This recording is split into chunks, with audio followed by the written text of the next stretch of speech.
Well, hello. We're here with James Hern from Lee's Summit, Missouri, just outside of Kansas City. James, thanks for being here. Thank you for having me. Of course. So tell us a little bit about yourself, your background, years in the business. Take us all the way back to day one. Absolutely. I've been in the business roughly 28 years in and around it. Okay, so you got some scars. Got some battle wounds. Battle You've seen wounds. some good, some bad, some ugly, some good again. Still bloody a little bit over some of it. Yeah. Sure. Yep. Yeah. And you started in the business. What'd you do before real estate? Before real estate, grew up in a construction company that my father owned. So I was in engineering school and doing lots of bids and so you were thinking you were going to go down that path. That's what I was thinking. Yeah. And why did you choose real estate instead? My dad decided he was going to sell the company. Interesting. And I chose real estate because I started flipping houses out of boredom. And what I mean by that is we were building these projects that would take 3 years to complete. Yeah. And I'm like, can we build some houses? Right. Because we could be, at that time, you could build a house in 4 to 6 months. Yep. And so wanted to do that, found out flipping, which they didn't call it flipping then. Right. But found that and had fun with it. And then I decided, hey, this agent's making as much money as I am with no exposure. Yeah. Well, I think that probably happens for a lot of people. Oh, you can get rich in real estate. Oh, yeah. How are they doing? If he can do it, I can do it kind of thing, For right? Yeah. So talk to us about your first couple years in the business. What'd that look like? First couple of years in the business, worked for I lived in a small town, still do actually, about 10,000 people. Worked for the leading brokerage there, family-owned business, about probably 25, 30 agents. Sure. Became the #1 agent in 12 months there. Nice. Because my brother and I, which own our business together, grew up on a farm. Yeah, okay. And Dad taught us to work. Yeah, you got grit right there. Got grit.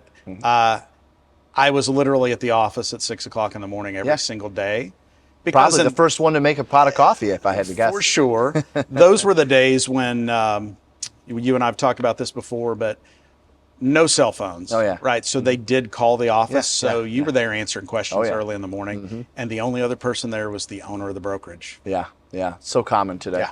So had some success early on. When did you decide that you wanted to train and develop others? Well, I will tell you when I decided that was when we actually started growing. And I'm going to tell you the way we grew was with a coach. Okay. I saw the magic of that. I saw the relationship that was Which a lot of people don't go down that path first. They don't. A lot of people take a path and then later. And then they always talk about, oh, I wish I would have hired a coach sooner, right? Yeah. So you actually went to that first. I actually attribute our success to our coach. Interesting. Reason being is we need to be challenged, not only to be held accountable, but to think bigger. Yeah. To have a bigger mindset around what is possible. Yeah. Because, again, I grew up on a farm. Yep. So a lot of times when you're on a farm or a small town mentality, you have small town goals. Of course. And so to know that so much more is possible, Yep. It opens up so many doors. Yeah.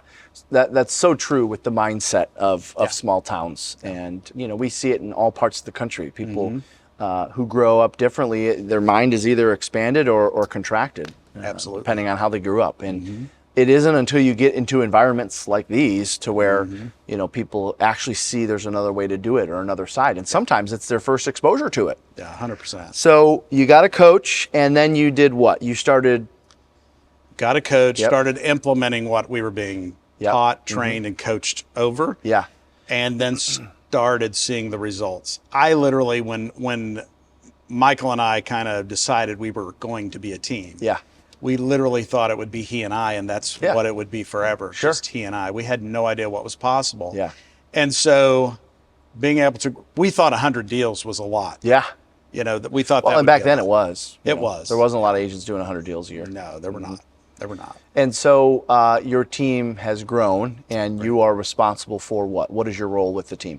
My role with the team is I'm still active on a daily basis in selling, listing. In production. In production. So you believe in leadership by example. 100%. Yep. And I believe in plugging into big events like this so I can take tools back to my team as well. Yeah. And plug into good coaching. Sure. You and your entire team throughout the years that we've done that with you. Yeah.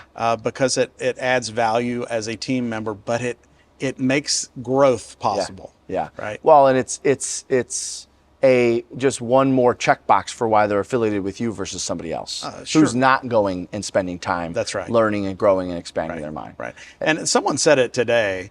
I say it this way. I would rather learn from the best. Everyone else can learn from the rest. Sure. So I'm going to seek out the best, listen to what they're saying, copy what they're doing, and take that to my team, my team members, and anyone that I'm coaching as well. Yeah, that makes a lot of sense. So you're on the ground in production, and also your job is essentially to lead others that are with your team. Does that involve recruiting and retention as well? It does. It does. I spend about half my time doing that. Got it. Which is essentially a full-time job in and of itself. Oh yeah, and you've been in that side of the business for years, as long as I've known you. So I know when it relates to an agent wanting to grow something bigger than themselves, you've cut your teeth on that, so to speak. For sure, for a long time, and spend time finding out what it is they want. Yeah. So many people want to just, pardon it, but just vomit whatever they want to tell you. Sure. Yeah. What do you need? What are you looking to attain? What's your goal? What's your big why? How can we help you get there? Yeah. And how can I, as a coach, help coach you to that? Of course. And so fast forward to today, your team consists of how many agents?